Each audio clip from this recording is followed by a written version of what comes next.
கயல். So இங்க பார்த்தீங்கனாக்கா, கயல் எல்லா விஷயத்தையும் நம்ம எழில்கிட்ட வந்து சொல்லிட்டாங்க. கோவத்தில நம்ம எழில் பார்த்தீங்கனாக்கா, நேரா கௌதம் வரைக்கும் வந்து போயிட்டாங்க. ஸோ அங்க கௌதம் வந்து வீட்ல இருக்கும்போதே பார்த்தீங்கனாக்கா, அவ செம்மையா வந்து அடி அடியா அடிச்சு செம்மையா வந்து பார்த்தீங்கனாக்கா மாத்திட்டாரு. அதுக்கப்புறம் பார்த்தீங்கனாக்கா, "இது நான் மட்டும் பண்ணல. இது எல்லாமே பண்ண சொன்னதே உங்க அம்மா தான்." அப்படின்னு ஒரு வார்த்தையும் சொன்னாங்க. இப்ப எழிலோட மனசு எந்த அளவுக்கு வந்து கஷ்டப்படும்னு பாருங்களேன். ஏன்னா இங்க வந்து பார்த்தீங்கனாக்கா, இவ சிவசங்கரி வந்து பார்த்தீங்கனாக்கா, இந்த அளவுக்கு கேவலமாலாம் இருப்பாங்க. அதாவது ஒரு பொண்ணுக்கு ஒரு பொண்ணு மேல இந்த அளவுக்கு கேவலமான ஒரு எண்ணம் இருக்குன்னா, அது இப்ப தான் எனக்கே புரியுது அப்படின்னு சொல்லிட்டு வந்து பார்த்தீங்கனாக்கா, இப்போ வந்து எழில் வந்து சொல்றாங்க.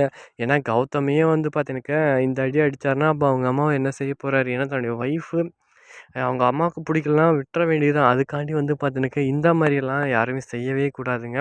அதுவும் அவங்களுடைய வாழ்க்கையிலே விளையாடலாம். அந்த அளவுக்கு வந்து போயிட்டாங்க. ஏன்னா, ஒரு பொண்ணுக்கு மானன்றது எந்த அளவுக்கு முக்கியம். அதவே வச்சு விளையாடுறாங்கன்னா வந்து பார்த்துக்கங்களேன். ஸோ இப்போ வந்து பார்த்தீங்கனாக்கா, கையில அவ்வளோ வந்து கோவத்தில இருக்காங்க. அதுக்கும் மேல வந்து பார்த்தீங்கனாக்கா, எழில் அந்த அளவுக்கு செம்ம ஒரு கோவத்தில வந்து இருக்காங்க. ஸோ இதுக்கு மேல நம்ம எழில் இங்க சிவசங்கரி என்ன பண்ணுவாரு, ஸோ அவங்க அம்மாகிட்ட போயிட்டு வந்து, "இந்த மாரி கேவலமா வந்து பண்ணியிருக்கியேம்மா" அப்படின்னு வந்து கண்டிப்பா வந்து பேச போறாங்க. அது மட்டும் இல்லாம, ஸோ இதுக்கான நீ வந்து இந்த இந்த வேலைய நீ செஞ்சிருக்க. கண்டிப்பா வந்து உனக்கு ஒரு தண்டனை இருக்கு அப்படின்னு வந்து கண்டிப்பா வந்து எழில் வந்து கண்டிப்பா ஏதாச்சும் ஒண்ணு செய்ய போறாங்க. இதுக்கெல்லாம் காரணம் இவங்க தான் அப்படின்ற மாரியும் ஏதாச்சும் ஒரு ட்விஸ்ட்ட வந்து கொண்டுட்டு வர போறாரு நம்ம எழில்.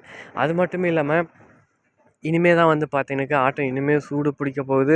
நம்ம எழில் வேற அவர் சர்டிஃபிகேட் வேற எல்லாத்தையும் மிஸ் பண்ணிட்டாங்க. அது எப்போ கிடைக்க போகுது? ஸோ அவரு புதுசா எப்போ ஒரு வேலைக்கு வந்து போக போறாரு? ஸோ இது எல்லாமே அப்கமிங் வீடியோஸ்ல வந்து நம்ம பார்க்கலாம். அது மட்டும் இல்லாம நம்ம எழில் பார்த்தீங்கன்னாக்கா, கயல் மேல அவ்வளோ பாசமா இருக்காரு. அது எல்லாமே வந்து ஒரு தவிடு பொடி ஆகணும். ஸோ அவ மேல ஒரு பேட் ஹேபிட் வரணும் அப்படின்றதுக்காண்டி தான் வந்து பார்த்தீங்கன்னாக்கா, இங்க சிவசங்கரி இந்த மாரி ஒரு வேலைய செஞ்சிருக்காங்கன்னு நெனைக்கிறேன். ஏன்னா தன்னுடைய பையன வந்து கூட்டிட்டு போயிட்டாங்களே அப்படின்னு சொல்லிட்டு வந்து ஒரு ஆதங்கத்தில வந்து ஆனா இந்த அளவுக்கு கீழ்த்தனமான ஒரு வேலைய வந்து சிவசங்கரி பண்ணது வந்து ரொம்பவே ஒரு தப்பு தாங்க. ஸோ இத பத்தி நீங்க என்ன நெனைக்கிறீங்க? அப்படின்றத கீழ மறக்காம கமெண்ட் பண்ணிடுங்க.